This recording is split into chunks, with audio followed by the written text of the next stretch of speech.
നമസ്കാരം,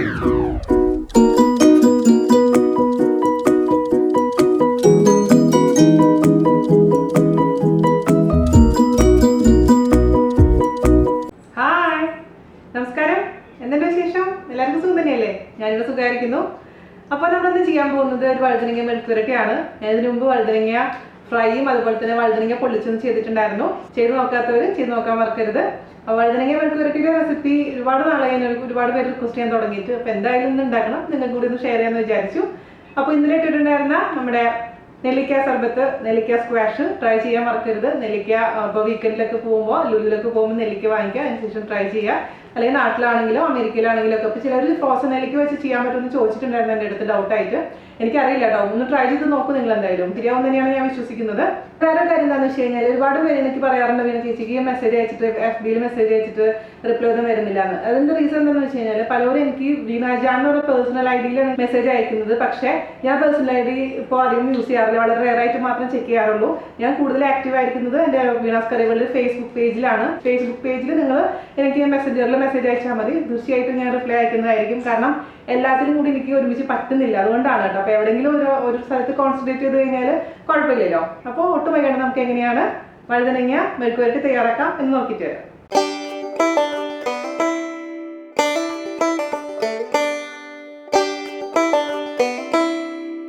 അപ്പോൾ നമുക്ക് വഴുതനങ്ങ മെഴുക്കുവരട്ടി തയ്യാറാക്കാൻ തുടങ്ങാം. അതിനുവേണ്ടി ഞാനിവിടെ 2 വഴുതനങ്ങയാണ് എടുത്തിരിക്കുന്നത്. ഇത് വലിയ ടൈപ്പ് വഴുതനങ്ങയാണ്. അതേസമയം നിങ്ങളുടെ അടുത്ത് ചെറിയ ടൈപ്പ് വഴുതനങ്ങ ആണെങ്കിൽ, നാടൻ വഴുതനങ്ങ ആണെങ്കിലും ഏത് വഴുതനങ്ങ ആണെങ്കിലും സെയിം പ്രൊസീജിയർ തന്നെ ചെയ്താൽ മതി. അപ്പം നിങ്ങളുടെ കയ്യിലുള്ള വഴുതനങ്ങയുടെ വലിപ്പം അനുസരിച്ച് എണ്ണം കൂട്ടുക കേട്ടോ. അപ്പോൾ ഇതേപോലത്തെ വഴുതനങ്ങ ആയതുകൊണ്ട് ഞാൻ 2 എണ്ണമാണ് എടുത്തിരിക്കുന്നത്. അപ്പോൾ നമുക്കിതിൻ്റെ ഈ ഫ്രണ്ടിലത്തെ സൈഡ് കട്ട് ചെയ്ത് കളയണം. അതുപോലെ തന്നെ ഈ ബാക്ക് സൈഡിലെ കുറച്ച് ഭാഗവും കട്ട് ചെയ്ത് കളയാം. അതിനുശേഷം ഞാനിത് ഇവിടെ ചെറിയ കഷ്ണങ്ങളായിട്ടാണ് വഴുതനങ്ങ മുറിക്കുന്നത്. വലിയ കഷ്ണങ്ങളായിട്ട് വഴുതനങ്ങ മെഴുക്കുവരട്ടിക്ക് കഷ്ണങ്ങൾ മുറിക്കാൻ താല്പര്യമില്ല. കാരണം ഒരുപാട് അങ്ങ് കുഴഞ്ഞു പോണ പോലെ തോന്നും. ഇവിടെ ആരും കഴിക്കില്ല. അതുകൊണ്ട് ഞാൻ ചെറുതായിട്ട് വേണം മുറിക്കുന്നത്. അതേസമയം നിങ്ങൾക്കിപ്പോൾ വലിയ പീസസ് ആയിട്ട് മുറിക്കണം എന്നുണ്ടെങ്കിൽ മുറിക്കാം കേട്ടോ, അതിന് വിരോധമൊന്നുമില്ല. എന്നിട്ട് ഒരു പാത്രത്തിലോട്ട് വഴുതനങ്ങ ചെറുതായിട്ട് അങ്ങ് മുറിച്ചിടാം. അധികം മൂക്കാത്ത വഴുതനങ്ങയാണ്, അതായത് അതിൽ അധികം മൂത്തിട്ടുണ്ടെങ്കിൽ കുരുവൊക്കെ ഭയങ്കര ഹാർഡായിരിക്കും. ഇതിപ്പോൾ ഇത് കാണുമ്പോൾ തന്നെ അറിയാം, ഇതൊരു പഞ്ഞു പോലെ ഇരിക്കുന്ന വഴുതനങ്ങയാണ്. പക്ഷേ കുറച്ചും കൂടെ ടേസ്റ്റ് വൈസ് നോക്കുമ്പോൾ നാടൻ വഴുതനങ്ങയാണ് വഴുതനങ്ങ മെഴുക്കുവരട്ടിക്കൊക്കെ നല്ലത്. പക്ഷേ എനിക്കിപ്പോൾ ഇവിടെ ഈ വഴുതനങ്ങയാണ് കിട്ടിയത്, അതുകൊണ്ടാണ് ഞാനിപ്പോൾ ഇത് എടുത്തിരിക്കുന്നത്. അപ്പോൾ ഞാനിപ്പോൾ ചെറിയ കഷ്ണങ്ങളായിട്ടാണ് മുറിച്ചിടുന്നത് കേട്ടോ.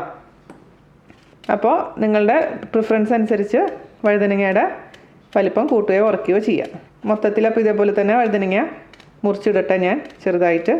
ഈ ഒരു വലിപ്പം ഉണ്ടോ, ഈ ഒരു വലിപ്പത്തിലാണ് വഴുതനങ്ങ മൊത്തത്തിൽ മുറിച്ചിരിക്കുന്നത്. ഇപ്പോൾ വാഷ് ചെയ്ത് വെച്ചിരിക്കുന്ന വഴുതനങ്ങയാണ്. ഞാനിനി വാഷ് ചെയ്യില്ല വഴുതനങ്ങ. മുറിച്ച് കഴിഞ്ഞാൽ പിന്നെ വഴുതനങ്ങ വാഷ് ചെയ്യാറില്ല കേട്ടോ. അപ്പോൾ നിങ്ങൾക്ക് കട്ടിംഗ് ബോർഡിൽ വെച്ചിട്ട് ചെയ്യാം. എനിക്കിപ്പോൾ ഇങ്ങനെ ചെയ്ത് ശീലമായി കേട്ടോ. ഞാനിങ്ങനെ ചെയ്തോന്ന് വെച്ചിട്ട് നിങ്ങളിങ്ങനെ ചെയ്യേണ്ട ആവശ്യമൊന്നുമില്ല കേട്ടോ. കട്ടിംഗ് ബോർഡിൽ വെച്ചിട്ട് ചെയ്താൽ മതി. പക്ഷെ എനിക്ക് കട്ടിംഗ് ബോർഡിനേക്കാളും സ്പീഡ് ഇങ്ങനെ വെച്ചരിക്കുമ്പോഴാണ്. കഴിഞ്ഞ ദിവസം നെല്ലിക്ക സ്ക്വാഷ് ഇട്ടുണ്ടായിരുന്നില്ലേ, അപ്പോൾ ഒരുപാട് പേര് എൻ്റെ കൈ കണ്ടിട്ട് ചോദിച്ചു എന്ത് പറ്റി ചേച്ചിയുടെ കൈക്ക്. അപ്പോൾ ഞാനതിൽ കമൻറ്റ് പിൻ ചെയ്തിട്ടിട്ടുണ്ടായിരുന്നു റിപ്ലൈ. ഒന്നുമില്ല മക്കളെ, വേറെ കുഴപ്പങ്ങളൊന്നുമില്ല. നിങ്ങൾ ഉപദേശിച്ച് എനിക്ക് പണി കിട്ടിയെന്ന് വേണമെങ്കിൽ പറയാം. അപ്പോൾ നോ കോക്കനട്ട് വട്ടയപ്പം ഉണ്ടാക്കിയപ്പോൾ നിങ്ങളുടെ വീഡിയോയ്ക്ക് വേണ്ടിയിട്ട് 2 വട്ടയപ്പം ഉണ്ടാക്കി കറക്റ്റായിട്ട് ഗ്ലൗസൊക്കെ ഉപയോഗിച്ച് ഓപ്പൺ ചെയ്തു. നിങ്ങളോട് പറയുകയും ചെയ്തു ഞാൻ, അല്ലേ, വലിയ ഡയലോഗ് അടിച്ചതാ, നിങ്ങൾ സൂക്ഷിക്കണം കൈ പൊള്ളും എന്നൊക്കെ പറഞ്ഞിട്ട്. എന്നിട്ട് എന്തുണ്ടായി, 3ാമത്തെ വട്ടയപ്പം പൊക്കിയത് ഗ്ലൗസ് ഇല്ലാണ്ട്. അങ്ങനെ സ്റ്റീം കയ്യിലോട്ട് അടിച്ചു, അങ്ങനെ പൊള്ളിയതാ. അപ്പോൾ കുഴപ്പമില്ല, ശരിയായി വരുന്നുണ്ട്. അപ്പം നന്നായി പൊളച്ചു. അപ്പോൾ നിങ്ങൾ ആ വൃത്തികേട് കാണിക്കണ്ടെന്ന് വെച്ചിട്ടൊന്ന് ബാൻഡേജ് ഇട്ടുന്ന് മാത്രം, അല്ലാണ്ട് കാര്യമായിട്ടൊന്നും സംഭവിച്ചില്ല. അപ്പോൾ പറഞ്ഞു വന്നത് എന്താണെന്ന് വെച്ച് കഴിഞ്ഞാൽ, ആർക്കും പറ്റും അബദ്ധം. അപ്പോൾ മൊത്തത്തിൽ ഇതുപോലെ കട്ട് ചെയ്യട്ടെ കേട്ടോ. ഇതാ ഞാൻ മൊത്തത്തിൽ 2 വഴുതനങ്ങ ചെറുതാക്കി കട്ട് ചെയ്ത് വെച്ചിട്ടുണ്ട്. ഞാൻ ഇതിലേക്ക് ഇനി ആവശ്യത്തിന് ഉപ്പിട്ട് കൊടുക്കാൻ പോവുകയാണ്. ഉപ്പ് നമ്മൾ ഇട്ട് കൊടുത്തിട്ട് 10-15 മിനിറ്റ് വെക്കണം. അതിനുശേഷം പിഴിഞ്ഞ് വെള്ളം എക്സസ് ആയിട്ട് വെള്ളം വരും, അത് പിഴിഞ്ഞ് കളഞ്ഞിട്ട് വേണം നമുക്ക് ബാക്കിയുള്ള പ്രൊസീജിയർ ചെയ്യാൻ. അപ്പോൾ ഞാൻ കുറച്ച് നാൾക്ക് മുമ്പ് ഇട്ടിട്ടുണ്ടായിരുന്നില്ലേ, നമ്മളെ സദ്യ ടൈപ്പ് ക്യാബേജ് തോരൻ ഞാൻ ഇട്ടിട്ടുണ്ടായിരുന്നില്ല. അതിൽ ഞാൻ സെയിം പ്രൊസീജിയർ തന്നെ കാണിച്ചത്. അതായത് എക്സസ് ആയിട്ടുള്ള വെള്ളം നമുക്ക് കളയണം, അല്ലാന്നുണ്ടെങ്കിൽ ഭയങ്കരമായിട്ട് അങ്ങ് കുഴഞ്ഞു പോകും നമ്മുടെ മെഴുക്ക് വരട്ടി കേട്ടോ. അപ്പോൾ ആവശ്യത്തിന് ഉപ്പിട്ട് കൊടുക്കുക. ഒരുപാട് ഉപ്പിടാൻ പാടില്ല, ആവശ്യത്തിന് ഉപ്പിട്ട് കൊടുക്കുക കുറച്ച്. അതായത് ഇതിലേക്ക് ഈ മെഴുക്ക് വരട്ടിലേക്ക് ആവശ്യത്തിനുള്ള ഉപ്പ്, പിന്നെ നമുക്ക് വേണമെന്നുണ്ടെങ്കിൽ എക്സ്ട്രാ പിന്നെ ചേർത്ത് കൊടുക്കാവുന്നതേ ഉള്ളൂ. അപ്പോൾ ഞാൻ കുറച്ച് ഉപ്പിട്ട് കൊടുത്തിട്ടുണ്ട്. വെള്ളം ഒന്ന് പുറത്തേക്ക് വരാൻ വേണ്ടി മാത്രമുള്ള ഉപ്പ് കേട്ടോ.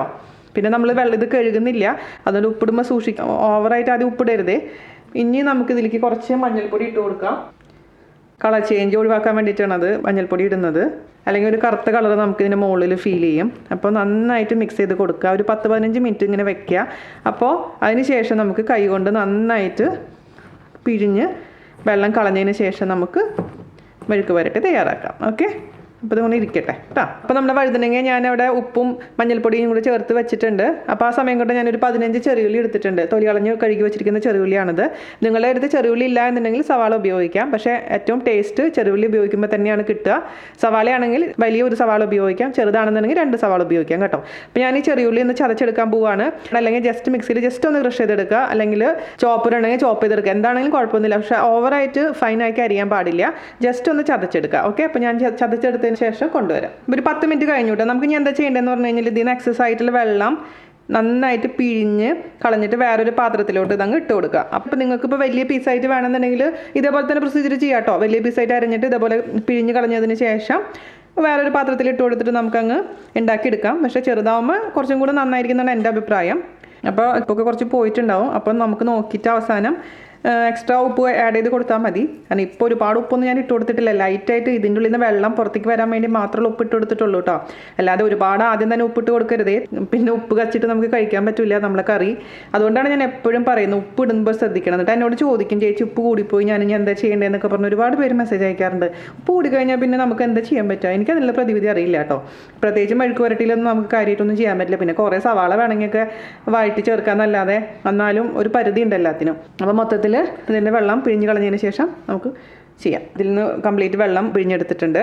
നമ്മൾ നേരത്തെ ഞാൻ പറഞ്ഞില്ലേ ചെറിയുള്ളി 15 എണ്ണം നന്നായി ചതച്ചെടുത്ത് വെച്ചിട്ടുണ്ട്. ഞാനിപ്പോൾ ഇവിടെ ചതച്ച മുളകല്ല ഉപയോഗിക്കാൻ പോകുന്നത്. അതിന് പകരമായിട്ട് കാശ്മീരി മുളക് പൊടിയും നല്ല മുളക് പൊടിയാണ് ഉപയോഗിക്കാൻ പോകുന്നത്. കാരണം ഒരുപാട് ബാച്ചിലേഴ്സ് എൻ്റെ അടുത്ത് പറയാറുണ്ട്, ചേച്ചി ഞങ്ങൾക്ക് അവൈലബിൾ അല്ല ഈ ചതച്ച മുളകെന്ന്. അതുകൊണ്ട് മാത്രം നിങ്ങൾക്ക് വേണമെന്നുണ്ടെങ്കിൽ മുളക് പൊടിക്ക് പകരമായിട്ട് ചതച്ച മുളക് ചേർക്കാം കേട്ടോ. യാതൊരു വിരോധമില്ല. ഞാൻ സാധാരണ രീതിയിൽ ചതച്ച മുളകും കുറച്ച് മുളക് പൊടിയാണ് യൂസ് ചെയ്യാറ്. പക്ഷേ ഇന്നിവിടെ ഞാനിപ്പോൾ 2 ടൈപ്പ് മുളക് പൊടിയാണ് ഉപയോഗിക്കുന്നതെന്ന് മാത്രം. ഓക്കെ, നമുക്ക് മെഴുക്ക് പുരട്ടി ഉണ്ടാക്കാൻ തുടങ്ങാം. അതിന് വേണ്ടിയിട്ട് ഒരു കടായി അടുപ്പത്ത് വെക്കുക. അപ്പോൾ കുറച്ച് വിസ്താരമുള്ളതും അതുപോലെ തന്നെ അടി കട്ടിയുള്ളതും കുഴിയുള്ളതായിരിക്കണം. നല്ല ഇരുമ്പ് ചീനച്ചട്ടി ആണെങ്കിൽ ഏറ്റവും ബെസ്റ്റ് ആയിരിക്കും. വലിയ പാത്രം വേണം, കാരണം ഇത്തിരി സ്ഥലം ഉണ്ടെങ്കിലാണ് മെഴുക്ക് പുരട്ടി ഉണ്ടാക്കുമ്പോൾ കറക്റ്റായിട്ട് നമുക്ക് നല്ല പരുവത്തിൽ എടുക്കാൻ പറ്റുള്ളൂ. ഇനി ഇത് ചൂടാവട്ടെ. നമ്മൾ പാൻ ചൂടായിട്ടുണ്ട്, അതിലോട്ട് വെളിച്ചെണ്ണ ഒഴിച്ച് കൊടുക്കണം. ഞാനിപ്പോൾ വെളിച്ചെണ്ണയാണ് ഉപയോഗിക്കുന്നത്. നിങ്ങൾക്ക് വെളിച്ചെണ്ണ വേണ്ട എന്നുണ്ടെങ്കിൽ ഏത് ഓയിൽ ഉപയോഗിച്ചാലും മതി. ഞാനിപ്പോൾ ഒരു 1.5 ടേബിൾ സ്പൂണോളം വെളിച്ചെണ്ണ ഒഴിച്ച് കൊടുത്തിട്ടുണ്ട്. ഒരുപാട് വെളിച്ചെണ്ണ ഒഴിക്കാൻ പാടില്ല. നമുക്കതിലോട്ട് കറിവേപ്പില ഇട്ട് കൊടുക്കാം. ഫ്ലെയിം മീഡിയത്തിലോട്ട് ആക്കിയതിന് ശേഷം നമുക്കതിലേക്ക് ചതച്ച് വെച്ചിരിക്കുന്ന ചെറിയുള്ളി ചേർത്ത് കൊടുക്കാം. നിങ്ങളുടെ അടുത്ത് ചെറിയുള്ളി ഇല്ലെങ്കിൽ ഈ സമയത്ത് സവാള ചെറുതാക്കി അരിഞ്ഞത് ചേർത്ത് കൊടുക്കുക. ഇനി ചെറിയുള്ളിയിലേക്ക് മാത്രം അല്പം ഉപ്പിട്ട് കൊടുക്കുക. വേഗം വഴണ്ട് കിട്ടിക്കോളും. ചെറിയുള്ളി നന്നായിട്ട് മീഡിയം ഫ്ലെയിമിലിട്ടതിന് ശേഷം വഴറ്റി കൊടുക്കുക. ഇപ്പോൾ നമ്മൾ മുളക് പൊടി ഈ ചെറിയുള്ളി നന്നായിട്ട് ബ്രൗൺ ആയതിനു ശേഷം മാത്രം മുളക് പൊടി ഇട്ട് കൊടുക്കുകയുള്ളൂ. കാരണം മുളക് പൊടി പെട്ടെന്ന് തന്നെ ചൂടായി കരിഞ്ഞു പോകാനുള്ള ചാൻസ് ഉണ്ട്. അതുകൊണ്ട് ഈ സമയത്ത് മുളക് പൊടി ഇട്ട് കഴിഞ്ഞാൽ ചെറിയുള്ളി മൂത്ത് വരുമ്പോഴേക്കിനും മുളക് പൊടി കരിഞ്ഞു പോകും. അതുകൊണ്ട് എപ്പോഴും സൂക്ഷിക്കുക. ചതച്ച മുളകാണ് ചേർക്കുന്നത് എന്നുണ്ടെങ്കിൽ ഈ ഉള്ളി ഒരു അരഭാഗം റോസ്റ്റ് ആയതിനു ശേഷം നമുക്ക് ചതച്ച മുളക് ഇട്ട് കൊടുക്കാവുന്നതേ ഉള്ളൂ കേട്ടോ. അപ്പോൾ ഇത് നന്നായിട്ട് കളറൊക്കെ മാറി ഒന്ന് നന്നായിട്ട് റോസ്റ്റ് ആവട്ടെ. അപ്പം നമ്മുടെ ചെറിയുള്ളി ഒരു 1/4 ഭാഗം മൂത്തിട്ടുണ്ട് കേട്ടോ, ഓവറായിട്ടില്ല. അപ്പോൾ ഇനി ഞാനിപ്പോൾ തീ കുറച്ചിട്ടുണ്ട്, ലോ ഫ്ലെയിമിലോട്ട് മാറ്റിയിട്ടുണ്ട്. ഇതിലേക്ക് നമുക്ക് ആവശ്യത്തിനുള്ള മുളക് പൊടി ചേർത്ത് കൊടുക്കാം. ഞാൻ പറഞ്ഞ പോലെ മുളക് പൊടി അല്ലെങ്കിൽ വറ്റൽ മുളക്. അപ്പോൾ ഞാനിവിടെ ആദ്യം തന്നെ 1 ടീസ്പൂൺ കാശ്മീരി മുളക് പൊടിയാണ് ചേർത്ത് കൊടുക്കാൻ പോകുന്നത്. ഒട്ടും എരിവില്ലാത്ത മുളക് പൊടിയാണ്, അതുകൊണ്ടാണ് 1 ടീസ്പൂൺ ചേർത്ത് കൊടുത്തിരിക്കുന്നത് കേട്ടോ. ഞാനിതിലേക്ക് ചേർത്ത് കൊടുക്കാൻ പോകുന്നത് ഒരു 1/4 ടീസ്പൂൺ നല്ല മുളക് പൊടിയാണ്. അത് നന്നായിട്ട് അങ്ങ് മിക്സ് ചെയ്ത് കൊടുക്കുക. ചെറിയ ചൂടിൽ വേണം ചെയ്യാൻ, അതല്ലെങ്കിൽ മുളക് പൊടി കരിഞ്ഞു പോകും. അത് പ്രത്യേകിച്ച് ശ്രദ്ധിക്കുക. കാശ്മീരി മുളക് പൊടി കളറിന് വേണ്ടി മാത്രമാണ്. ഇപ്പോൾ നിങ്ങളുടെ അടുത്ത് കാശ്മീരി മുളക് പൊടി ഇല്ല എന്നുണ്ടെങ്കിൽ സാധാരണ മുളക് പൊടി ചേർത്ത് കൊടുത്താൽ മതി. അപ്പോൾ ഒരു 1/2 ടീസ്പൂൺ സാധാരണ മുളക് പൊടി ചേർത്ത് കൊടുക്കുക കേട്ടോ. കാശ്മീരി മുളക് പൊടി എന്ന് പറഞ്ഞാൽ പിരിയൻ മുളകിൻ്റെ പൊടിയാണ് കാശ്മീരി മുളക് പൊടി എന്ന് പറയുന്നത് കേട്ടോ. അപ്പോൾ ഇതിൻ്റെ പച്ചമണം മാറുന്നവരെ ഒരു 2-3 പേര് എന്നോട് ചോദിച്ചായിരുന്നു, ചേച്ചി എങ്ങനെ പച്ചമണം മാറുന്നത് അറിയാം, അതെന്തെങ്കിലും സൂത്രപ്പണി ഉണ്ടോ എന്നൊക്കെ. ഇപ്പോൾ നമ്മളിപ്പോൾ ഈ മുളക് പൊടി എണ്ണയിൽ ഇടുന്ന സമയത്ത് നമുക്കൊരു സ്മെല്ല് വരും. അതായത് ശരിക്കും ഒരു റോ സ്മെല്ല് തന്നെയാണ്, ഒരു പച്ച കുത്ത് വരും. അതേസമയം കുറച്ച് നേരം കഴിയുമ്പോൾ എണ്ണയിലിട്ടൊന്ന് വഴറ്റി വരുമ്പോൾ നല്ലൊരു റോസ്റ്റഡ് ആയിട്ടുള്ള മണം വരും. ആ മണം വരുമ്പോഴാണ് നമുക്ക് അറിയാൻ പറ്റുക ഇത് റെഡി ആയിട്ടുണ്ടെന്നുള്ള കാര്യം. അല്ലെങ്കിൽ ജസ്റ്റ് ഒന്ന് മൂക്കിൻ്റെ അടുത്തേക്ക് കൊണ്ടൊന്ന് മണപ്പിച്ച് നോക്കുക. എല്ലാവരും സൂത്രപ്പണി ഉണ്ടോയെന്ന് എനിക്കറിയില്ല സത്യം പറയുകയാണെങ്കിൽ. ഞാൻ അങ്ങനെയാണ് ചെയ്യാറ്. നമ്മൾ കുക്ക് ചെയ്ത് നമുക്ക് അറിയാൻ പറ്റുമല്ലോ. ആദ്യമായിട്ടുള്ള കുട്ടികളുടെ സംശയങ്ങളാണ് ഇതൊക്കെ. അപ്പോൾ എങ്ങനെ നിങ്ങൾ ചെയ്ത് നോക്കിയാൽ മതി. ആ സ്മെല്ല് ശരിക്കും തിരിച്ചറിയുക. കുറച്ചൊന്ന് ശ്രദ്ധിച്ച് കഴിഞ്ഞാൽ നിങ്ങൾക്ക് മനസ്സിലാവും കേട്ടോ. അപ്പോൾ ഈ പച്ച ടേസ്റ്റോട് കൂടിയിട്ട് നമ്മൾ ഒരിക്കലും സാധനങ്ങൾ ഇതിലേക്ക് ഇട്ട് കൊടുക്കരുത്. ഏകദേശം ഇതിൻ്റെ പച്ചമണൊക്കെ മാറിയിട്ടുണ്ട്. നമുക്കിനി ഇതിലോട്ട് പിഴിഞ്ഞ് വെച്ചിരിക്കുന്ന വഴുതനങ്ങ ഇട്ട് കൊടുക്കാം. ഇനി ഇതിലേക്ക് കുറച്ച് കുരുമുളക് പൊടിയും കൂടെ ഞാൻ ഇട്ട് കൊടുക്കും കേട്ടോ, കുറച്ച് അവസാനമാകുമ്പോൾ. നന്നായി അങ്ങ് മിക്സ് ചെയ്ത് കൊടുക്കാം. ആദ്യം കുറച്ച് നേരം തുറന്ന് വെച്ചിട്ട് കുക്ക് ചെയ്യുക. അതിനുശേഷം അല്പം ഒരു 5 മിനിറ്റോളം അടച്ച് വെച്ചിട്ടും കുക്ക് ചെയ്യാം. ഇതിപ്പോൾ ഇതിലത്തെ വെള്ളം എക്സ്ട്രാ വെള്ളം പിഴിഞ്ഞ് കളഞ്ഞ കാരണം നമ്മൾ അടച്ച് വെച്ച് കഴിഞ്ഞാൽ ഇതങ്ങ് ഓവറായി കുഴഞ്ഞു പോവില്ല. അതാണ് ഇതിൻ്റെ ഒരു ഗുണം. അപ്പോൾ എല്ലാ ഭാഗത്തേക്കും നമ്മുടെ ഉള്ളിയും മുളകും എത്തിയെന്ന് ഉറപ്പ് വരുത്തിയതിന് ശേഷം 5 മിനിറ്റ് കിടന്ന് കുക്കാവട്ടെ. ഇടയ്ക്ക് മാത്രം ഒന്ന് ഇളക്കി കൊടുത്താൽ മാത്രം മതി. ഇത് കുറച്ച് കഴിഞ്ഞിട്ട് നമുക്ക് ഉപ്പൊന്ന് നോക്കണം. ഉപ്പ് കുറവാണെന്നുണ്ടെങ്കിൽ ഉപ്പിട്ട് കൊടുക്കാൻ മറക്കരുത് കേട്ടോ. ഒരു 5 മിനിറ്റ് കഴിയട്ടെ, അപ്പോഴേ അറിയാൻ പറ്റുള്ളൂ കറക്റ്റായിട്ട് ഉപ്പിൻ്റെ കണക്ക്. ഞാനിപ്പോൾ ഒരെണ്ണം എടുത്ത് ടേസ്റ്റ് ചെയ്ത് നോക്കിയപ്പോൾ അത്യാവശ്യത്തിന് ഉപ്പൊക്കെ ഉണ്ട്, അത്യാവശ്യത്തിന് എരിവുണ്ട്. നമുക്ക് ഇനി ഇത് ചെറിയ തീയിലാക്കിയതിന് ശേഷം അടച്ച് വെച്ചിട്ട് അങ്ങ് വേവിച്ചെടുക്കുക. ഇത് ഇടയ്ക്കൊന്ന് തുറന്നിട്ട് ഇളക്കി കൊടുക്കാൻ മറക്കരുത്. തീ എപ്പോഴും ചെറിയ തീയിൽ വെക്കുക. അപ്പോൾ ഇടയ്ക്കൊന്ന് ഓപ്പൺ ചെയ്യുക, തുറന്ന് മിക്സ് ചെയ്ത് കൊടുക്കുക കേട്ടോ. നമ്മൾ കാബേജ് തുറന്ന് വെച്ചിട്ട് തന്നെയാണ് കുക്ക് ചെയ്തെടുത്തത്. പക്ഷേ ഇത് ഇച്ചിരി ഒന്ന് കുക്കാവണമെങ്കിൽ നമുക്കത് അടച്ച് വെച്ച് കഴിഞ്ഞാൽ തന്നെ ശരിയാവുള്ളൂ. തുറന്ന് വെച്ച് കഴിഞ്ഞാൽ ഒരുപാട് സമയം വേണ്ടി വരും. അപ്പോൾ ഒരു 5 മിനിറ്റും കൂടെ അടച്ച് വെച്ചിട്ട് വേവിക്കുക കേട്ടോ. അങ്ങനെ മൊത്തം ഒരു 10 മിനിറ്റ് വേണ്ടി വരും ഇത് കുക്കായി കിട്ടാൻ. ഇതാ ഇപ്പോൾ ഒരു 10 മിനിറ്റ് ആയിട്ടുണ്ട്. ഞാനിപ്പോൾ ചെറുതേ നന്നായിട്ട് കുക്കായിട്ടുണ്ട് കേട്ടോ. ഇനി നമുക്ക് തുറന്ന് വെച്ചുകൊണ്ട് ജസ്റ്റ് ഒന്നും കൂടെ ഒന്ന് വലിച്ചെടുക്കാനുണ്ട്. അപ്പോൾ ഇനി ഒരു മീഡിയം ഫ്ലെയിമിൽ, ഞാനിപ്പോൾ ലോ ഫ്ലെയിമിലാണ് കേട്ടോ കുക്ക് ചെയ്തിട്ടുണ്ടായിരുന്നത്, അടച്ച് വെച്ച് കുക്ക് ചെയ്തിട്ടുണ്ടായിരുന്നത്. നമുക്കിനി ഒരു മീഡിയം ഫ്ലെയിമിലോട്ട് മാറ്റാം. കുറച്ചും കൂടെ ഒന്ന് ഡ്രൈ ആക്കി എടുക്കാനുണ്ടത്. അപ്പോൾ ഈ സമയത്ത് നോക്കുക, ടേസ്റ്റ് നോക്കി എരി കുറവാണെങ്കിലും ഉപ്പ് കുറവാണെങ്കിലൊക്കെ എക്സ്ട്രാ ആഡ് ചെയ്ത് കൊടുക്കണം. ഞാനിപ്പോൾ ഇതിലേക്ക് ഒരു അല്പം കുരുമുളക് പൊടി ചേർത്ത് കൊടുക്കാൻ പോവുകയാണ്. വളരെ കുറച്ച് മതി കേട്ടോ, നിർബന്ധമൊന്നുമില്ല കുരുമുളക് പൊടിയുടെ. പക്ഷേ കുരുമുളക് പൊടി ഇടുമ്പോൾ ഒരു നല്ലൊരു ഫ്ലേവർ കിട്ടും നമ്മുടെ വഴുതനങ്ങയ്ക്ക്. പിന്നെ ചില സമയത്ത് ഞാൻ എന്ത് ചെയ്യുന്നത് വെച്ച് കഴിഞ്ഞാൽ അല്പം ലെമൺ ജ്യൂസ് പിഴിഞ്ഞൊഴിച്ച് കൊടുക്കാറുണ്ട്. അത് ആ ഓരോ മൂടനുസരിച്ച്. അപ്പോൾ നിങ്ങൾക്ക് ലെമൺ ജ്യൂസിൻ്റെ ടേസ്റ്റ് ഇഷ്ടമാണെന്നുണ്ടെങ്കിൽ വെറുതെ കഴിക്കാനൊക്കെ ഭയങ്കര നല്ലതാണ്. ലെമൺ ജ്യൂസും കൂടെ ഒഴിക്കണമെങ്കിൽ ചപ്പാത്തിയിൽ കൂടെ ഒക്കെ നല്ലതായിരിക്കും. ലെമൺ ജ്യൂസ് നിർബന്ധമൊന്നുമില്ല കേട്ടോ, പക്ഷേ ഞാൻ ചില സമയത്ത് ചെയ്യാറുണ്ട്. ഇപ്പോൾ ഞാൻ ചെയ്യുന്നില്ല. അപ്പോൾ ഈ വഴുതനങ്ങയുടെ ടേസ്റ്റ് ഇഷ്ടമില്ലാത്തവർക്ക് ലെമൺ ജ്യൂസ് വരുമ്പോൾ ഒരു ടേസ്റ്റ് ഇഷ്ടമായിക്കൊള്ളുന്നാണ് എനിക്ക് തോന്നുന്നത്. നന്നായിട്ടങ്ങ് മിക്സ് ചെയ്ത് കൊടുക്കുക. ഇപ്പോൾ ഒരു 5 മിനിറ്റും കൂടെ ഓപ്പൺ ചെയ്ത് വെച്ചിട്ട് ഉലർത്തി എടുക്കുക. അതിനുശേഷം നമുക്ക് ഓഫ് ചെയ്യാം. ഞാനിപ്പോൾ ഇതിൻ്റെ ടേസ്റ്റ് ഒന്ന് നോക്കട്ടെ കേട്ടോ. നമ്മളിതിൽ ചേർക്കുന്ന മുളക് പൊടിയുടെയൊക്കെ അളവ് നിങ്ങളുടെ ഓരോരുത്തരുടെ പേഴ്സണൽ ചോയ്സ് അനുസരിച്ച് മാറ്റം വരുത്തണം. അടിപൊളിയായിരുന്നു കേട്ടോ. ഇത് അത്യാവശ്യം സ്പൈസി ആയിട്ടുള്ളൊരു മെഴുക്കുവരട്ടിയാണ്.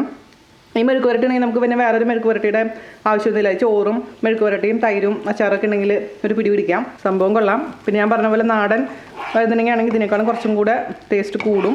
അപ്പോൾ ഞാൻ ഓഫ് ചെയ്യണേ. മതി, ഇത് ഓവറാവണ്ട. കണ്ടില്ലേ? അപ്പോൾ അങ്ങോട്ടും ഇങ്ങോട്ടും ഒട്ടി പിടിച്ചിട്ടില്ല, കുഴഞ്ഞിട്ടില്ല. ഇങ്ങനെ ചെയ്യുമ്പോൾ അതിൻ്റെ ഗുണം ഇതാണ്. അപ്പോൾ ഞാനിത് അവസാനമായിട്ട് എന്ത് ചെയ്യാൻ പോകണമെന്ന് വെച്ച് കഴിഞ്ഞാൽ നിങ്ങൾക്കറിയാലോ, ഞാൻ ഓഫ് ചെയ്തു കേട്ടോ. ആസ് യൂഷ്വൽ കുറച്ചും കൂടെ കറിവേപ്പില ഇടുക. 2 ഡ്രോപ്പ് മാത്രം, ഓവറാവരുതേ. വെളിച്ചെണ്ണ നിർബന്ധമൊന്നുമില്ല വെളിച്ചെണ്ണ കേട്ടോ, പക്ഷേ എനിക്ക് ഇഷ്ടമാണ് അതിൻ്റെ ഫ്ലേവർ. എന്നിട്ടങ്ങ് ജസ്റ്റ് 2 മിനിറ്റ് അടച്ച് വെക്കുക. അതിനുശേഷം നമുക്ക് സെർവ് ചെയ്യാം. അപ്പോൾ ഞാൻ ഓപ്പൺ ചെയ്തിട്ടുണ്ട്. അപ്പോൾ നമ്മുടെ അടിപൊളിയായിട്ടുള്ള ഈസി ആയിട്ടുള്ള സ്പൈസി ആയിട്ടുള്ള വഴുതനങ്ങ മെഴുക്കുവരട്ടി റെഡി ആയിട്ടുണ്ട്. അപ്പോൾ എല്ലാവരും ട്രൈ ചെയ്ത് നോക്കുക. ഇത് തൈര് സാദത്തിൻ്റെ കൂടെയൊക്കെ നല്ല കോമ്പിനേഷനാണ്. തൈര് സാദത്തിൻ്റെ കൂടെ ഈ വഴുതനങ്ങ മെഴുക്കുവരട്ടിയും അതുപോലെ തന്നെ പൊട്ടറ്റോ മെഴുക്കുവരട്ടിയൊക്കെ ബെസ്റ്റ് കോമ്പിനേഷൻസിലൊന്നാണ്. അപ്പോൾ അടുത്ത അടിപൊളി റെസിപ്പി ആയിട്ട് വരുന്നവരെ നന്ദി, നമസ്കാരം. Thank U.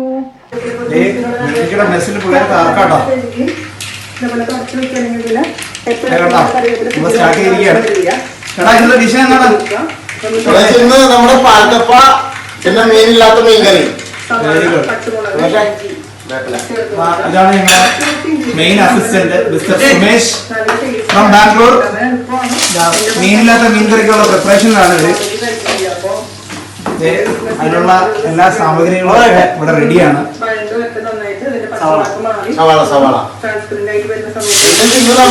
എല്ലാരും നോമ്പാണോ? മെസ്സിൽ എല്ലാരും നോമ്പാണ്. അതുകൊണ്ട് നമ്മളിന്ന് പാൽക്കപ്പയും മീനില്ലാത്ത മീൻകറി. ചേച്ചിയുടെ വോയിസ് ഓവർ ഇല്ലാതെ ഇവിടെ കുക്കിംഗ് നടക്കില്ല എന്നുള്ള ഗതിയാണ്.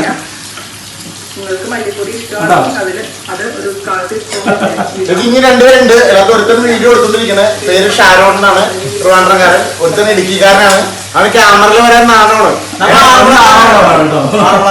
ഇന്നത്തെ ഡിഷ് തകർക്കാണ്. Thank you so much. Thank you ചേച്ചി, താങ്ക് യു സോ മച്ച്.